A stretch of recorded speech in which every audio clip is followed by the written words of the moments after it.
Hello Animals fans and welcome back to AniBattle Breakdowns with me, Adam. And we're looking at the third battle in our series. Remember, we're going in chronological order. And now we're moving on to book 4, because in book 3 there really wasn't a battle. The closest you came to a battle was a tussle between a couple of packs of wolves, and that was barely anything anyway. So we're moving on to book 4 now. And this one takes place after the animals have been to the dome ship. The dome ship where they find Axe underwater. Just Axe. And so I've put together this. And we've got a representative of Axe's dome ship in the middle of the ocean. Or what we assume to be the middle of the ocean. Although there's a couple of words that get thrown into this book that make you question that. But what we're going to do, like with every other battle analysis, we're just going to get our old things on the board and analyse what happened, basically. So let's get started. I'll bring this up on the screen and let's go bit by bit. So the animals have just left the dome ship. Quote, I soared up through the water, angling toward the distant surface, but as I rose I looked behind me. There were 2 jagged holes in the dome. Water was gushing in like Niagara Falls. As I watched, a third dark cylinder was falling slowly from the surface. Even I had seen enough submarine movies to know it was a depth charge. So at this point, the animals have just escaped the dome, just in time. And by the way, Axe is in a shark morph. I believe it's a tiger shark. At least that's what I've got in his little token here. But then the other 4 are dolphins, and Tobias is not involved in this at all. So Tobias is back on land preening his feathers or something. Or eating roadkill. But the rest of them are out here. So they're in dolphin and Axe is a shark. Quote, we were near the surface now, just a dozen feet from the bright barrier of sea and sky. Just then a larger, darker shadow swept over us. A shadow that was dark inside of dark. A shadow that touched your soul. It skimmed just above the surface of the water. The blade ship of Visser Three. Something was falling from it as it passed over us. There were a dozen splashes. So here we go. The reason for the dome ship getting smashed up was the blade ship, we can assume. It was up above blasting that ship. So let's zoom in now. Sorry, I actually forgot to press start recording, but I've done it now. You haven't missed much, honestly. I'm still getting used to this freaking series. But anyway, you got these 4 here. They've just come out here. Meanwhile, here's the blade ship. Oh, hovering over the top. And they heard the splashes. Now, it turns out that those splashes are taxons. There were a dozen taxons in the water. 5 of us swimming in a straight line. The taxons were faster. But as we soon discovered, we were more manoeuvrable. So what this implies, once I've got that in place, is that the blade ship is sort of hovering around here. The Animorphs are slowly making their way that way. And then you've got these 12 taxons. It did seem quite specific of it being a dozen on a couple of occasions, so we're saying it's 12. They've dropped out of the blade ship and are swimming faster than the dolphins and the shark, which I find quite hard to believe, but nonetheless, they are catching up. But this bunch are a bit more manoeuvrable. Jake tells them to pick a target, and it's at this point that the Animorphs start to come one by one to attack these taxons. Obviously, Cassie is the narrator, so, quote, I powered toward one of the taxons as he powered toward me. So these 2, for example, coming together. Quote, we were like 2 trains running on the same track, head to head. At the last possible second, with the gaping red mouth of the taxon just a foot away, I zoomed sideways, arched my back and rammed the taxon's side. I expected it to be like the shark, hard, tough, unyielding. It was not. It was like hitting a soggy paper bag with a sledgehammer. The taxon burst like a dropped watermelon. So Mr. Taxon there goes sadly transparent. And this is a very one-sided battle. This is the only actual direct action we see. But these 5 very, very quickly dispose of all these taxons, like, without issue. They're just gone. In fact, I'll read the quote to you. Quote, I don't know what sea the taxon race evolved in. I don't know what natural predators they faced there, but they were not ready for this ocean. They were not ready to go one-on-one with the masters of Earth's deep seas. They were no match for dolphin or shark. Okay, let's get out of here, Jake ordered. They've had enough. So effectively, they just completely discombobulate this army of 12 Texans, and that's them out of the fight. They're gone. And so the Animorphs come back together and swim back through the ocean. Should be over, right? Quote, I shot to the surface and filled my lungs with warm evening air. The sun was dropping toward the horizon. 2 ships were close by and steaming in our direction, but far worse was the blade ship, which hovered now just 100 yards up in the air. So here we go, we've got the blade ship still hovering around them. We can't waste any more time, Marco said. The plan was to head back for one of those little channel islands, unmorph, rest, and then take the rest of the distance. But even the island is almost 2 hours away at top speed. We have to make a run for it, or we'll have to choose between being trapped in morph or drowning. And that's not a great choice. You're right, Marco, Jake said. Top speed for the nearest island. Okay, so they originally planned to go to a channel island, which is weird. Why is that weird? Because what is a channel island? A channel is like a strip of sea between 2 larger bodies of ocean. It's like a funnel of sea. But they're supposed to be in the deep sea. So why is Marco saying channel island? They're not in a channel. Marco, what are you talking about? Anyway, there's a few islands. So here's the map at large. Over here is the coast. Over here. But they can't make that in one go. So there's a bunch of islands in the vicinity, sort of halfway, and their plan is to get to one of these islands, well, like the closest island there. But they've got the Visser in tow. Oh, dangerous stuff. We have been in morph for approximately 30% of the safe time. 30%? I tried to think. Math was never my best subject, and it's hard to be mathematical when you've just come from a battle and are scared half to death. That would be about 36 minutes, which means we have an hour and 24 minutes left. So, they've got an hour and 24 minutes, the Animorphs, to get from Nye up to Nye. And they're gradually being chased by this blade ship as they go. Why the blade ship hasn't blown them out of the water, your guess is as good as mine. I think the Visser is just playing... In fact, yes, the Visser is just playing them, because this is where he comes in to play. Quote, I heard a huge concussion behind me, like someone had dropped a big truck in the water. What was that? Marco wondered. Something hit the water, I said. Something big. Whoomp, whoomp, whoomp. Okay, now what is that? Rachel asked. I rose to the surface to breathe and look around. The 2 surface ships were still closing in, but they were not very fast, and they were not gaining on us. The blade ship had disappeared. That's important. I scanned the sky in all directions, but I couldn't see it. Does anyone see the blade ship? I asked. No, but that doesn't mean it isn't still nearby, Jake said. It may have recloaked. Whoomp, whoomp, whoomp. Like a discotheque over here. ABBA. You know, that's what it's all about. Whatever it is, it's getting closer, I said. Suddenly I remembered that I was not limited to the usual human senses. I fired off a rapid series of escalating clicks.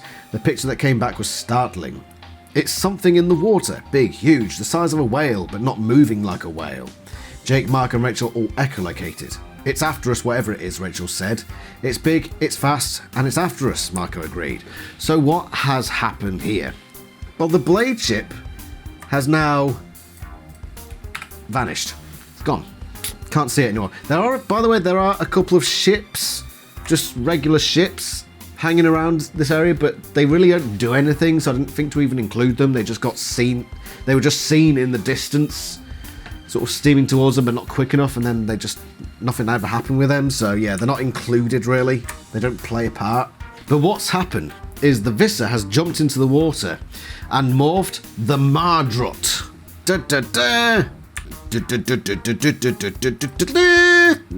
And there it is. So this big monster fish thing from the Andalite homeworld, which apparently lives in the Andalite oceans.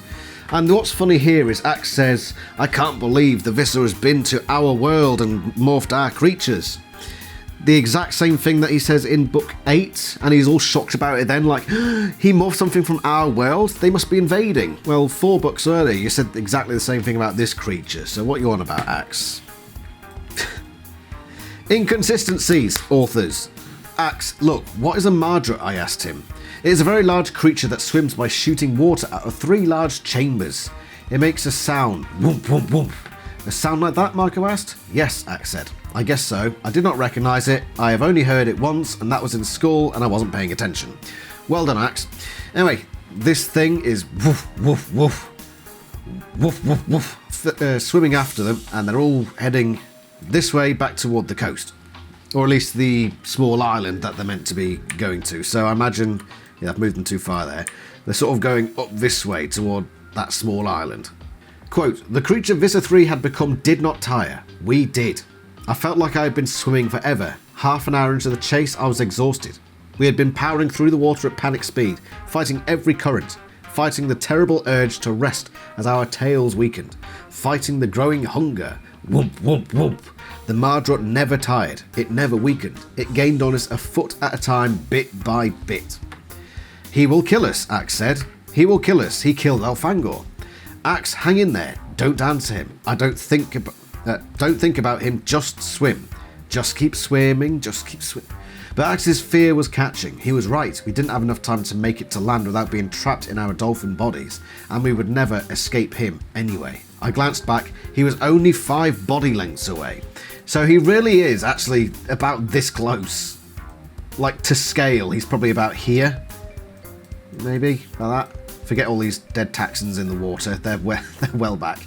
But he's gaining about a foot at a time, and it was about half an hour before the ounce got exhausted. Basically, this entire battle, or the second portion of this battle, is running away. So it barely is a battle in itself, but another bit of battle does come in, and he had the taxon bit at the start, so I can justify it. But yeah, he's very, very slowly gaining. It's always like he's teasing them. And they're not going to make it to land in time. They're too knackered, they're too tired. These Channel Islands, assuming they are Channel Islands, which they shouldn't be, it's not reachable for them. But then, something amazing happens. Earlier in the book, Cassie was telepathically speaking to the whales. And they come back. Wait, I could hear his song. That wasn't memory. I was hearing his plaintive, haunting song reverberating through the water. He was not far away. I opened my mind and let my human consciousness slip away. I let go. I invited the dolphin mind, the mind that loved to play and loved to fight and loved the feeling of soaring out of the water right up into the air like a bird to surface in my head. I fired echolating bursts, 1,000 quick clicks compressed into a few seconds, and more than that I cried for help. It was foolish, it was ridiculous, but I cried out in a silent plea, like a child with a nightmare calling for her mother. The monster is after me, the destroyer, the evil one, help me. So nearby is this group of whales, and Cassie is echolating to them. And there are 5 of these whales, by the way, and so they're now coming to the rescue. And they do it just in the nick of time, of course, because it's Animorphs. We have used 80% of our time, Axe managed to say. 24 minutes left, Marco gasped. So it's been exactly an hour, like 60 minutes exactly, since Axe last gave them that warning. From the point of them finding Visser Three. What happened, by the way? Yeah, so that was just before Visser Three landed in the water. So he's been chasing them for exactly an hour at this point. We cannot possibly win, Axe said. We know, Jake said, but if I have to lose, I'd rather lose fighting than let him catch us one by one. That is a very Ant-like thing to say, blah blah blah blah blah blah blah blah. On the count of 3, Jake said. 1, 2, let's go. We stopped, we turned to face the Mardrut, so they're all turning around now. The red and purple behemoth rushed at us. I shook with terror, but I was too tired to swim away. Help me, I cried one last time, but I knew there was no one to help, and then I let it all go and said goodbye. He rushed at us, we rushed at him. Something dark came hurtling up from the ocean floor. Something dark and long and bigger than even the Mardrut. Fwoomph! Visser Three shuddered and stopped dead in the water. A second dark shape, as fast as the first. Fwoomph! The great ones, I whispered. It's the whales, Marco yelled. There were 5 of them in the water, so let's bring these 3 up here now. They're up there. The 2 big males who had struck first had heads like sledgehammers. Sperm whales, 60 feet long, 65 tons, the weight of 50 cars. They had dived deep and come tearing up at awesome velocity to slam into the creature from another world. Then the whale, my whale, because that's how I thought of him, began to lash the Mardrut with his tail. We don't know which whale exactly this is. Is it one of these two brutes at the front, or is it might be like a third one coming in here? So 2 of them are just useless. Began to lash the Mardrut with his tail, so he's giving it all that over here. Hammer blows. Hits that could have knocked the walls down. I'm going to move these Taxons again. What? They keep getting in the way. Hits that could have knocked walls down again and again as 2 smaller females joined in and the 2 sperm whales circled back for another attack. So these 2 do come in. So the Animorphs have probably sort of come back for now, allowing these whales to come in. So here's the 2 females. And they come in and attack while the 2 larger males come back in for another, circle round. Cassie's favourite whale is just bitch slapping the Mardrut like that at the front. It's all very coordinated. He's retreating, Jake crowed. He's running, Rachel said. Haha. I don't think Visser Three likes whales very much, Marco yelled. I don't think he likes them at all. The whales chased him for a while, but they let him go in the end. So the Mardrut gets flipped upside down and goes that way. The whales chase him for a bit, but then he escapes and they let him go. And the Animorphs and the whales effectively reunite, and that's the end of the battle. Visser Three scared off. My main question here... I've got a couple of questions, actually. What about the blade ship? You remember that there was a blade ship and it dropped Visser Three in the water and then just buggered off? So did it just leave him to fend for himself? It's probably a lot of dead crew members come the end of this book. Secondly, before the whales jumped in, Visser Three was 5 body lengths behind, and the Animorphs turn around and start coming back, and he's coming back at them. It would take a split second, because, you know, inverse the speed. It would take a split second for them to come into contact with each other.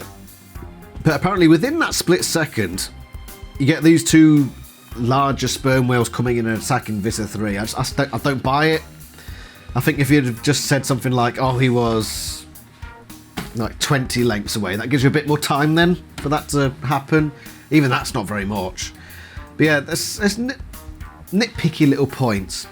But that is effectively the battle. That's how it ends, and Visser Three goes back that way, and somehow... I don't know what the blade ship is doing, by the way. That's the next point. Why didn't the blade ship blow these whales out of the water? Theoretically, it shouldn't have been a problem. But no. The blade ship's gone, and Visser Three is now stranded at sea. How are they going to find him? Unless he just demorphs and then morphs something that can fly and just flies away to find his crew and decapitate them all.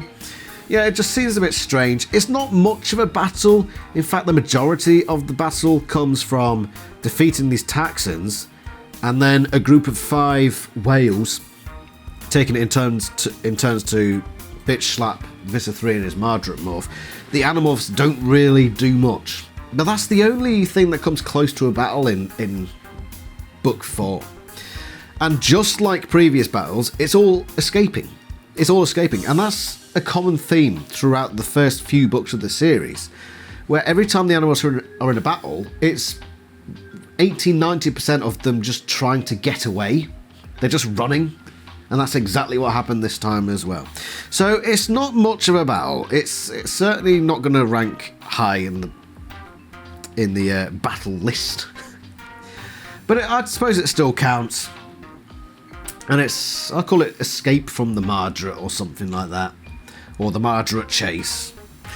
But yeah, the Mardrut is pretty rubbish, really. Although saying that, you know, it's got to be pretty good if it takes 5 sperm whales to stop it.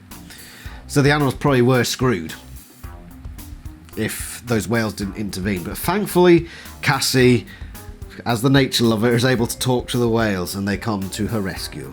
So thank you, Cassie, for being a damn tree hugger. Paid off.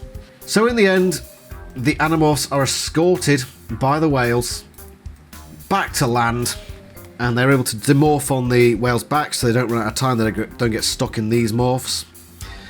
And they come back to land, onto the beach, and funnel their way into the river, the mouth of the river. Go check out the analysis for the river. And that's the end of it. And the whales leave and go do their own thing again. And yeah, there you go. So thank you very much for watching. It's not been the most eventful battle. I tried to make the most of it that I could. It's not really a battle, is it? It's basically just they beat up a group of 12 Taxons for a couple of minutes and then just run away.